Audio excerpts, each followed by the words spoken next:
بسم اللہ الرحمن الرحیم۔ نام کتاب یاد رکھنا۔ شہید حمید سیاہ کلی مرادی کی داستان زندگی، آپ کی ہمسر کی زبانی۔ جب میں آغا حمید کے حوالے سے کوئی بہانہ تلاش نہ کر سکی تو خود پر آ گئی۔ میں نے کوشش کی کہ اپنے اندر کوئی بے سروپا نقص تلاش کروں کہ حمید سرے سے مجھ سے شادی کرنے پر پشیمان ہو جائیں۔ اسی لیے میں نے کہا، میں ایک گھسیلی انسان ہوں، بد اخلاق ہوں اور میرا صبر بھی کم ہے، ممکن ہے آپ کو اذیت ہو۔ ایسا لگا کہ حمید ان باتوں کے پیچھے چھپی میری نیت سمجھ گئے تھے، اسی لیے بولے، آپ جس قدر بھی گھسیلی ہوں میں پرسکون ہوں، بہت صابر بھی ہوں، بعید ہے کہ ان چیزوں سے مجھے غصہ آ جائے۔ میں نے کہا، اگر کبھی جاب پر ہوں یا یونیورسٹی جاؤں، تھک جاؤں، ہمت نہ ہو، کھانا نہ بنا سکی ہوں، گھر خراب حالت میں ہو تو آپ ناراض نہیں ہوں گے؟ آغا حمید نے کہا، کوئی مسئلہ نہیں، عورت پھول کی طرح رہنی چاہیے، حساس ہوتی ہے، آپ جس قدر بھی کم ہمت ہوں میں اس کا جبران کروں گا۔ خلاصہ یہ کہ میں نے جو دروازہ بھی کھٹکھٹایا، حمید اپنی بات پر قائم رہے۔ وہ شروع ہی سے مثبت جواب لینے کا پختہ ارادہ کر کے آئے تھے، نہایت احترام سے ہر بات کا جواب دیتے اور جو کچھ بھی میں کہتی اسے قبول کر لیتے۔ میری اپنی حالت بھی کچھ عجیب تھی، ایسا لگتا تھا ان کی محصور ہو چکی ہوں۔ ایک خاص سنجیدگی کے ساتھ بات کرتے، جب بولتے تو ان کے جملوں کی تہ سے محبت محسوس ہوتی۔ سب سے اہم چیز جس کی میں گرویدہ ہو چکی تھی، آغا حمید کی آنکھیں تھیں۔ زمین پر دیکھتے یا اسی نمکدانی پر نگاہ جمائے رکھتے۔ آغا حمید کے با حیا ہونے کے باعث گفتگو بہت اچھی طرح آگے بڑھی، گویا میری قسمت میں تھا کہ ان کی آنکھوں کی عاشق ہو جاؤں جو فرط حیا سے مجھ پر نظر نہیں کرتی تھیں۔ ان با حیا اور جذبے سے بھرپور آنکھوں کی وجہ سے مجھے ایک نظر میں محبت ہو جانے پر یقین پیدا ہوا۔ ایسی محبت جب ہوا کرتی ہے تو تمام زندگی بن جاتی ہے۔ وہ آنکھیں جب ہنستی رہیں، ہر چیز اپنی جگہ پر ہوتی۔ اسی دن سے ان آنکھوں کی اسیر ہو گئی تھی۔ ان آنکھوں کے آسمان سے مجھے محبت تھی، کبھی مسکراتا ہوا اور کبھی آنسو بہاتا ہوا۔ ہماری گفتگو کو آدھا گھنٹہ گزرا تھا کہ آغا حمید کی گاڑی گرم ہو گئی۔ زیادہ تر وہ بولتے اور میں سنتی، بہت ہوا تو چند الفاظ میں جواب دیتی۔ ایسا لگا کہ وہ خود میری خاموشی کو بھانپ گئے، اس لیے پوچھا، آپ کو کوئی سوال نہیں کرنا؟ اگر آپ کے لیے کوئی چیز اہم ہے تو پوچھ لیں۔ میرے لیے تعلیم اور پیشہ اہم تھا۔ میں نے کہا، میرا ابھی یونیورسٹی میں داخلہ ہوا ہے، اگر یہ شادی طے پاتی ہے تو کیا آپ اجازت دیں گے کہ تعلیم کو جاری رکھوں اور اگر ممکن ہوا تو جاب کروں؟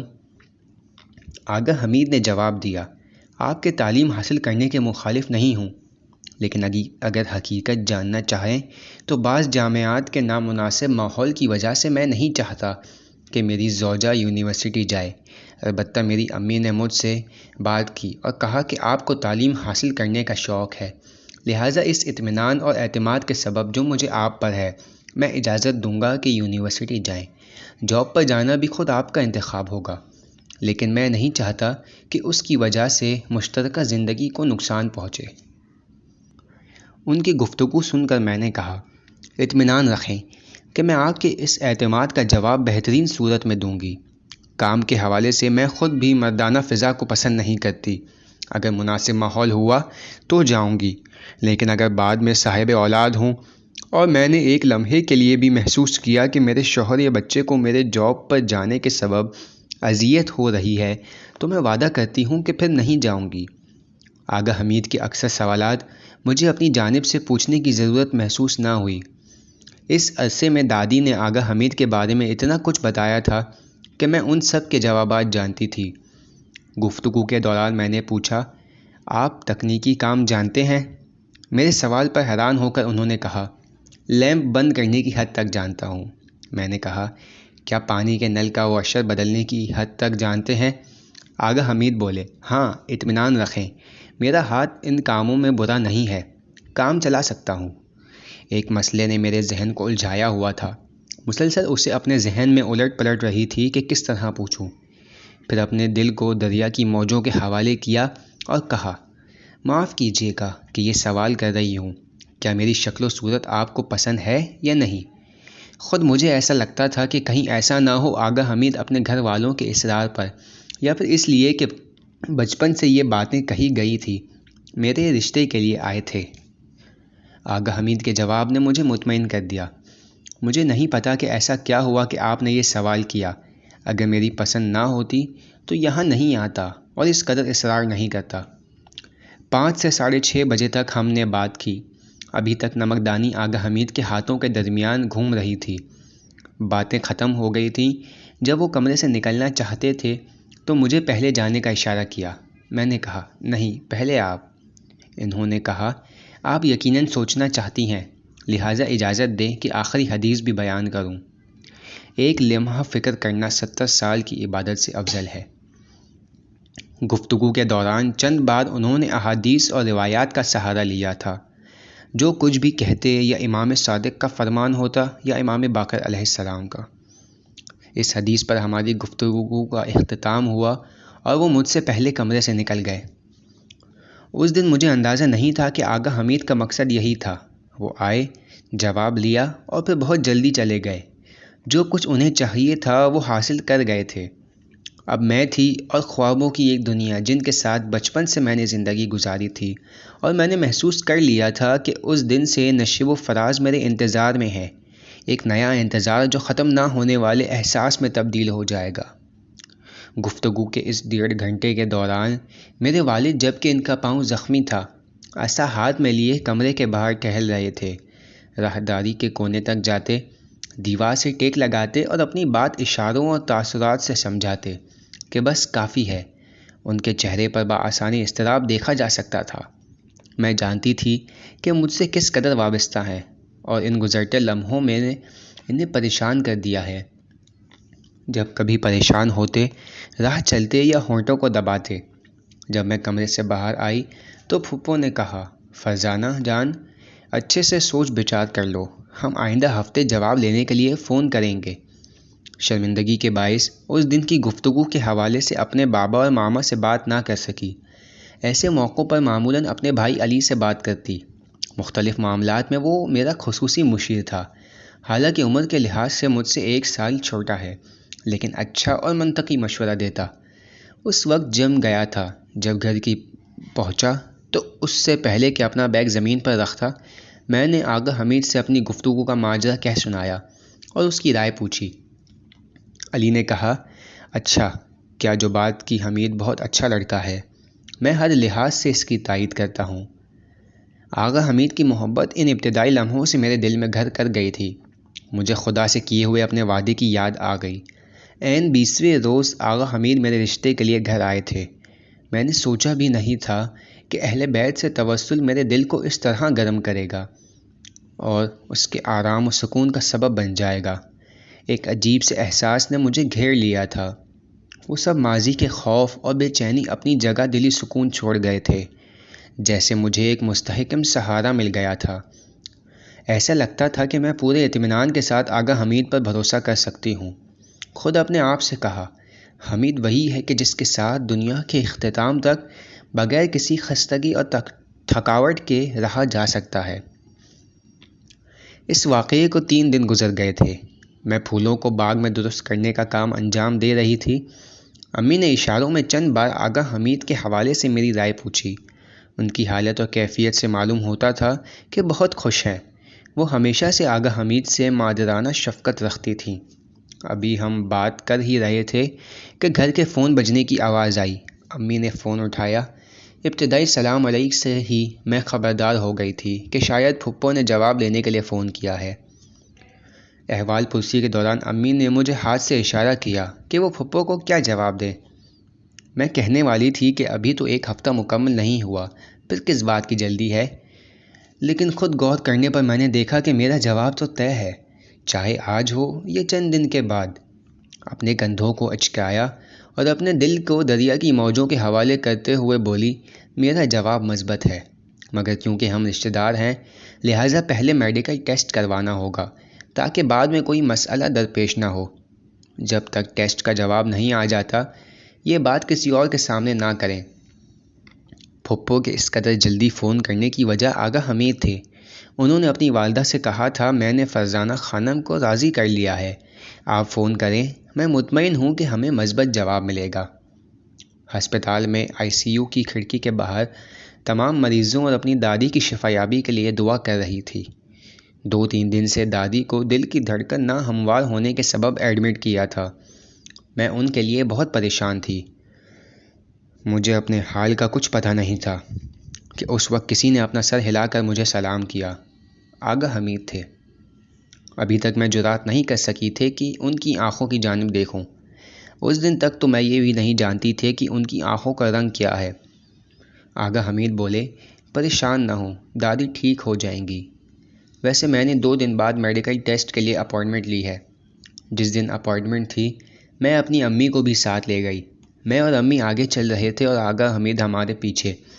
جب ڈاکٹر کے کلینک پہنچ گئے تو امی نے آگے بڑھ کر وہاں کے سیکرٹری جو ایک جوان آدمی تھا اس سے سوال کیا، ڈاکٹر ہیں یا نہیں؟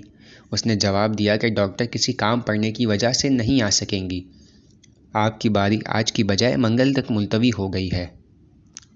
جب امی واپس ہماری طرف آئیں تو آغا حمید بولے، مامی آپ کیوں آگے چلی گئیں؟ میں خود جا کر اگلے ہفتے کا اپائنٹمنٹ لوں گا، آپ یہاں پر بیٹھ جائیں۔ امی نے بڑے آرام سے ہنستے ہوئے کہا، فرزانہ یہ تو تمہارے بابا سے بھی برتر ہے۔ میں صرف مسکرا دی۔ مجھے شرم آئی کہ میں اپنی امی سے کہوں، خوب اپنی ہونے والی بیوی کے بارے میں حساس ہیں۔ کلینک سے باہر آئے تو آغا حمید نے بہت اصرار کیا کہ ہمیں کسی جگہ پہنچا دے، مگر کیونکہ ہم امی کی ضروری چیزوں کی خریداری کے لیے بازار جانا چاہتے تھے اسی لیے وہیں سے آغا حمید سے علیحدہ ہو گئے۔ منگل کا دن آنے پر ہم خود ڈاکٹر کے کلینک گئے۔ کمرہ انتظار میں کرسی پر بیٹھے ہوئے تھے، ابھی تک ہماری باری نہیں آئی تھی۔ ہوا نہ گرم تھی اور نہ سرد۔ کلینک کی کھڑکی سے ستمبر کے آغاز کے سورج کی روشنی آ رہی تھی۔ کوشش کے باوجود کہ اپنا چہرہ خوش اور مطمئن دکھلائیں، آغا حمید کے ہاتھوں کی ہلکی سی لرزش ہر چیز بتلا رہی تھی۔ ہمارے انتظار کا دورانیہ بہت لمبا ہو گیا۔ میرا حوصلہ ختم ہو گیا تھا اور اس درمیان آغا حمید کو شرارت سوجھ رہی تھی۔ اپنے موبائل فون کو اس طرح ہلا رہے تھے کہ سورج کی روشنی موبائل اسکرین سے ٹکرا کر میری آنکھوں پر پڑ رہی تھی۔ بچپن سے ایسے ہی شرارتی تھے۔ میں نے ہموار لہجے کے ساتھ کہا، آغا حمید ممکن ہو تو یہ کام نہ کریں۔ آغا حمید سے نکاح کے 1 مہینے بعد بھی میں ان سے اسی طرح رسمی انداز میں گفتگو کرتی تھی، جمع کا صیغہ استعمال کرتی اور آپ کہہ کر مخاطب کرتی۔ آغا سیاہ کلی کا نام پکارے جانے پر ہم فوراً ڈاکٹر کے کمرے کی طرف گئے۔ کمرے کے دروازے تک پہنچنے پر آغا حمید نے دروازہ کھولا اور انتظار کیا کہ پہلے میں اندر داخل ہو جاؤں، پھر وہ خود داخل ہوئے اور آہستہ سے کمرے کا دروازہ بند کر دیا۔ ڈاکٹر خانم مسنی نے آپس میں ہماری رشتہ داری سے متعلق سوال کیا۔ محتاط جائزے کے لیے ضروری تھا کہ ہم اپنا خاندانی شجرہ لکھیں۔ آغا حمید اس حوالے سے معلومات نہیں رکھتے تھے۔ مثلاً وہ نہیں جانتے تھے کہ میرے ابو کے سوتیلے ماموں نے ان کی پھوپھی سے شادی کی تھی، لیکن میں ان سب کے بارے میں دادی کے لطف کی بدولت دقیق طور پر جانتی تھی، اور خاندان میں ہونے والی شادیوں اور سببی اور نسبی رشتوں کے بارے میں مجھے ٹھیک سے پتہ تھا۔ اسی لیے کسی بھی رشتے کو لکھنے سے نہیں بھولی، کیونکہ ہماری برادری میں خاندان میں شادیاں زیادہ ہوئی تھیں، لہٰذا ڈاکٹر صاحبہ نے چند بار ہمارا خاندانی شجرہ بنانے میں غلطی کی، بار بار لکیر کھینچ کر درست کرتیں۔ وہ ہنستی اور کہتی، دوبارہ سے شروع کرنا ہوگا، آپ لوگوں کا شجرہ بہت الجھا ہوا ہے۔ آخر کار انہوں نے بلڈ ٹیسٹ اور دیگر کاموں کے لیے اجازت نامہ دے دیا۔ ٹیسٹ کے دن فاطمہ بھی میرے اور آغا حمید کے ساتھ آئی۔ بلڈ ٹیسٹ مشکل اور تکلیف دہ تھا۔ میرے آنسو نکل آئے اور چہرے کا رنگ پھیکا پڑ گیا۔ آغا حمید پریشان اور فکر مند میرے سرہانے کھڑے تھے، مجھے اس حالت میں دیکھنا نہیں چاہتے تھے۔ مہربانی کے ساتھ کچھ نہ کچھ بولنے لگے کہ میری توجہ ہٹ جائے۔ کہا کہ 3 تک گنتی گنیں گی اور ختم ہو جائے گا۔ بلڈ ٹیسٹ کے بعد میں کچھ دیر بیٹھ گئی، کیونکہ خون زیادہ دینے کی وجہ سے کمزوری آ گئی تھی۔ واپسی پر آغا حمید نے بلڈ ٹیسٹ کی رسید مجھے دی اور کہا، فرزانہ خانم میں شرمندہ ہوں، کل مجھے مشن پر جانا ہے، زحمت نہ ہو تو 2 دن بعد آپ رپورٹ لے لیجیے گا، اور جب لے چکیں تو مجھے ضرور بتائیے گا۔ جب واپس آؤں گا تو ایک ساتھ چل کر ڈاکٹر صاحبہ کو کلینک جا کر دکھائیں گے۔ آنے والے 2 دنوں میں ہمیں ایک دوسرے کی کوئی خبر نہ تھی، ایک دوسرے کا موبائل نمبر بھی نہیں لیا تھا کہ رابطے میں ہوتے۔ کبھی بلڈ ٹیسٹ کی رسید کو دیکھتے ہوئے میں مرغی کی طرح چکر لگاتی اور اپنے خواب و خیال میں آنے والے سالوں کو پزل کی طرح جوڑتی۔ اپنے آپ سے کہتی، اگر رپورٹ کا جواب مثبت ہوا تو میں اور آغا حمید شادی کریں گے اور سالہ سال ایک دوسرے کے ساتھ خوش و خرم رہیں گے اور بہترین زندگی گزاریں گے۔ رپورٹ کے منفی جواب ہونے سے متعلق میں زیادہ نہ سوچتی، کیونکہ اس حوالے سے میں اپنے ذہن میں کچھ تیار کرنا نہیں چاہتی تھی، لیکن اگر اس کا خیال آ جاتا تو خود سے کہتی، شاید بلڈ ٹیسٹ کا جواب منفی ہو تو پھر کیا؟ خوب ظاہر ہے کہ پھر ہم دونوں اپنی اپنی زندگی گزاریں گے اور کسی سے اس کے بارے میں کوئی بات نہیں کریں گے۔ اتنی اہم رپورٹ سے لا تعلقی تو نہیں برتی جا سکتی۔ جب یہ سوچتی تو وہ تمام خیالات جنہیں ذہن میں تیار کیا تھا سب پارا پارا ہو جاتے۔ میں جاننا چاہتی تھی کہ آغا حمید کیا سوچتے ہوں گے۔ یہ 2 دن بہت مشکل سے گزرے۔ میں نے گھڑی کو دیکھا۔ میں چاہتی تھی کہ گھڑی کی سوئیوں کو رسی سے کھینچوں کہ وقت کسی طرح تیزی سے گزر جائے اور میں اس کشمکش سے باہر آ جاؤں۔ اپنا بیگ نکال کر رسید کو دیکھا تاکہ مجھے پتہ چلے کہ کس وقت جا کر رپورٹ حاصل کروں۔ ابھی میں سوچ ہی رہی تھی کہ پھپھو کا فون آ گیا۔ احوال پرسی کے بعد انہوں نے بتایا کہ آغا حمید مشن سے واپس آ گئے ہیں اور چاہتے ہیں کہ رپورٹ لینے کے لیے ساتھ چلیں۔ جب بھی ان کے ساتھ کہیں جانا پڑتا میں پرسکون نہ ہوتی اور مجھے شرم آتی تھی۔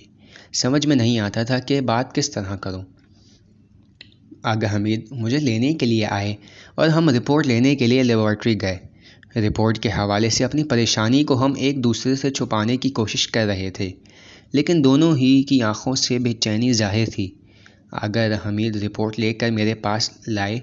میں نے کہا، رپورٹ کا جواب بتانے کے لیے آپ لنچ کی دعوت کیجیے گا۔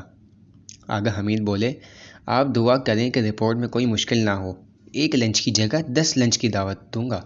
رپورٹ دیکھنے سے مجھے اندازہ ہو گیا کہ کوئی مسئلہ نہیں، یعنی جواب مثبت ہے، لیکن میں نے آغا حمید سے کہا کہ مزید اطمینان کے لیے اپائنٹمنٹ لیں گے اور دوبارہ کلینک جا کر ڈاکٹر صاحبہ کو رپورٹ دکھائیں گے، پھر بات مزید واضح ہو جائے گی۔ آغا حمید نے وہیں پر کلینک فون کیا اور اسی دن شام کا اپائنٹمنٹ لے لیا۔ لیبارٹری سے واپسی پر خیام اسٹریٹ سے سبزہ میدان تک ہم پیدل چلے۔ قریبی رشتہ داروں کو رپورٹ کا قطعی جواب ملنے تک اس بارے میں بتایا نہیں تھا، اسی لیے میں کچھ پریشان تھی کہ کہیں کوئی جان پہچان والا ہمیں ساتھ نہ دیکھ لے۔ ہم دکانوں سے گزرتے ہوئے جا رہے تھے کہ آغا حمید نے کہا، ہم فروٹ جوس پی لیں؟ میں نے کہا، نہیں، میرا دل نہیں چاہ رہا۔ کچھ قدم آگے چل کر بولے، دوپہر کے کھانے کا وقت بھی نکل چکا ہے، چل کر کچھ کھا لیں۔ میں نے کہا، نہیں، مجھے بھوک نہیں ہے۔ ان کی تجاویز سے صاف معلوم تھا کہ مزید کچھ وقت ساتھ گزارنے کے لیے بہانہ ڈھونڈ رہے ہیں، لیکن میرے بس میں نہیں تھا۔ میں ابھی تک آغا حمید کے ساتھ عامیانہ رویہ اختیار نہ کر سکی تھی۔ ان کی ہر پیشکش ٹھکرائے جانے کی وجہ سے وہ مایوس ہو گئے تھے۔ ٹیکسی میں بھی میں نے بہت زیادہ بات نہیں کی۔ سورج پوری آب و تاب کے ساتھ چمک رہا تھا۔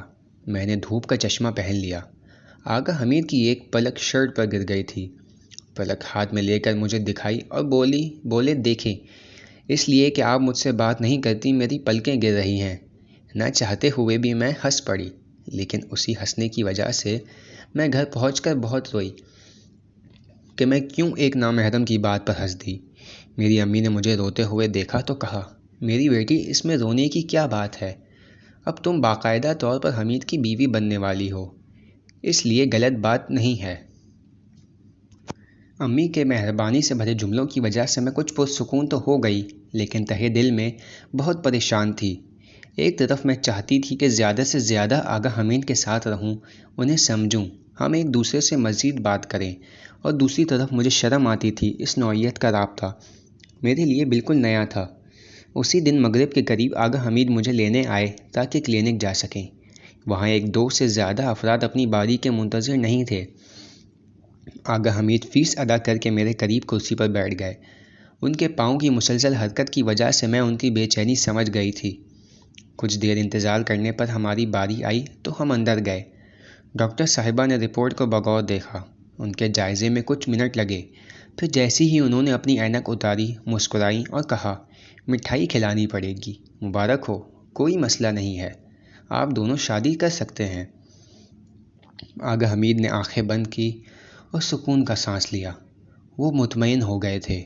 وہ واحد رکاوٹ جو اس ملاپ کو روک سکتی تھی اسی بلڈ ٹیسٹ کی رپورٹ تھی جو خدا کے فضل سے مثبت تھی۔ آغا حمید بولے، بہت شکریہ ڈاکٹر صاحبہ، فرزانہ خانم تو لیبارٹری میں ہی رپورٹ سمجھ گئی تھیں، لیکن ہم نے سوچا اسے آپ کے پاس لائیں تاکہ مزید اطمینان ہو جائے۔ ڈاکٹر صاحبہ نے کہا، بہت اچھا، فرزانہ خانم کو کچھ وقت بعد ہمارا ساتھی بننا ہے۔ ضروری ہے کہ ان چیزوں کی سمجھ بوجھ رکھیں۔ میں امید کرتی ہوں کہ آپ دونوں خوش بخت ہوں گے اور اچھی زندگی گزاریں گے۔ آغا حمید سے خوشی کے مارے بیٹھا نہیں جا رہا تھا، مگر ڈاکٹر صاحبہ کے سامنے وہ اپنے جذبات کا اظہار نہیں کر پا رہے تھے۔ خوشی کے مارے انہوں نے چند بار ڈاکٹر صاحبہ کا شکریہ ادا کیا اور ہم مسکراتے چہروں کے ساتھ کلینک سے باہر آ گئے۔ بسم اللہ الرحمن الرحیم۔